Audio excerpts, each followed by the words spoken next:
നമ്മള് സിനിമയിലൊക്കെ കാണാറുണ്ട്, ഒരു ഛർദിയൊക്കെ വന്നാല് അവര് പ്രഗ്നന്റ് ആണെന്നല്ലേ ആ ഒരു ഇമേജ് പൊതുവെ ഉള്ളതാണ്. അപ്പൊ ശരിക്കും ഇപ്പൊ ഒരു പ്രഗ്നൻസി എങ്ങനെയാണ് കൺഫേം ചെയ്യേണ്ടത്? ഏത് ടൈമില് അപ്പൊ അങ്ങനെ ഒരു ടൈമൊക്കെ ഉണ്ടോ ഒരു പ്രഗ്നൻസി കൺഫേം ചെയ്യാൻ? ഇപ്പൊ ചിലരൊക്കെ പറയലുണ്ട് ഏർലി രാവിലെ യൂറിൻ എടുത്തിട്ടാണ് കൺഫേം ചെയ്യേണ്ടത്.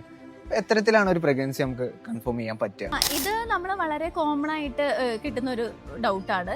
അതായത് ഇപ്പൊ എല്ലാവരും ഒരുവിധം UPT ഒക്കെ നോക്കിയിട്ടാണ് വരാറ്. സ്റ്റിൽ ചിലരുണ്ട് അവരൊരുവിധം ഒരു പീരിയഡ്സ് മിസ്സായി, ഒരു വോമിറ്റിംഗ് ഒക്കെ ഉണ്ട്, അങ്ങനെ എന്തെങ്കിലും ഉള്ളപ്പോഴത്തേക്ക് അവരങ്ങ് മെന്റലി പ്രിപ്പയർഡ് ആവും പ്രഗ്നൻസിക്ക് വേണ്ടിയിട്ട്. അപ്പോൾ ഓൾമോസ്റ്റ് ഒരു ഉറപ്പിച്ചിട്ടാണ് അവർ നമ്മളുടെ അടുത്ത് വരുന്നത്.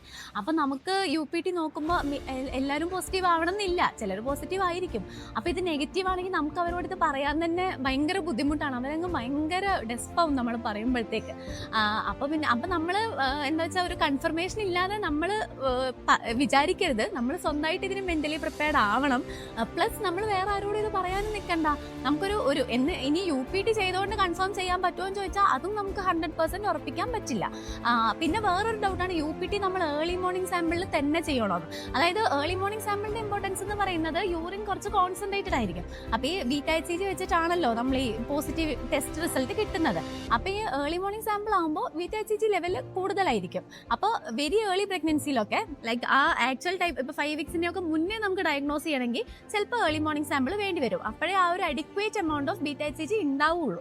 അപ്പോൾ അതാണ് ഏർലി മോർണിംഗ് സാമ്പിളിന്റെ ഇമ്പോർട്ടൻസ്. കുറച്ചുകൂടി കഴിയുമ്പോഴത്തേക്ക് അത് വേണമെന്നും ഇല്ല, വെറുതെ ചെയ്താലും നമുക്ക് പോസിറ്റീവ് കിട്ടും. ഇനി UPT കൊണ്ട് മാത്രം നമുക്ക് കൺഫേം ചെയ്യാൻ പറ്റുമോ എന്ന് ചോദിച്ചാൽ ഇല്ല. നമുക്ക് UPTയിൽ ജസ്റ്റ് ഒരു പ്രഗ്നൻസി ഉണ്ടെന്നേ ഉള്ളൂ. അതിന് നല്ല പ്രഗ്നൻസി ആണോ, വളരുന്ന പ്രഗ്നൻസി ആണോ, വേറെ ട്യൂബിൽ പ്രഗ്നൻസി ആവാം, പിന്നെ മോളാർ പ്രഗ്നൻസി ഉണ്ട്, അങ്ങനത്തെ ഒക്കെ ആവാം. അപ്പം അതൊക്കെ നമുക്ക് കൺഫേം ചെയ്തിട്ട് ഒരു നല്ല പ്രഗ്നൻസി ആണ്, കുഴപ്പമില്ല എന്നൊരു കൺഫർമേഷൻ കൊടുക്കണമെങ്കിൽ ആ ഫസ്റ്റ് സ്കാൻ ചെയ്തേ പറ്റുള്ളൂ. ഒരു 6 വീക്സ് ഒക്കെ കഴിയുമ്പോഴത്തേക്കാണ് ഏകദേശം നമ്മൾ ആ ഫസ്റ്റ് സ്കാൻ ചെയ്യുക. അതിൽ നമ്മൾ നോക്കിയിട്ട് ഇത് ഗർഭപാത്രത്തിലുള്ള ഹൃദയമിടിപ്പ്, കുഞ്ഞിൻ്റെ മിടിപ്പ് കാണുമ്പോഴാണ് നമ്മളിത് കുഴപ്പമില്ല, നല്ലൊരു പ്രഗ്നൻസി ആണെന്ന് പറയാം. അതൊക്കെ കണ്ടിട്ടേ നമ്മൾ ഒരുവിധം എല്ലാവരോടും ഒക്കെ പറയാൻ പാടുള്ളൂ.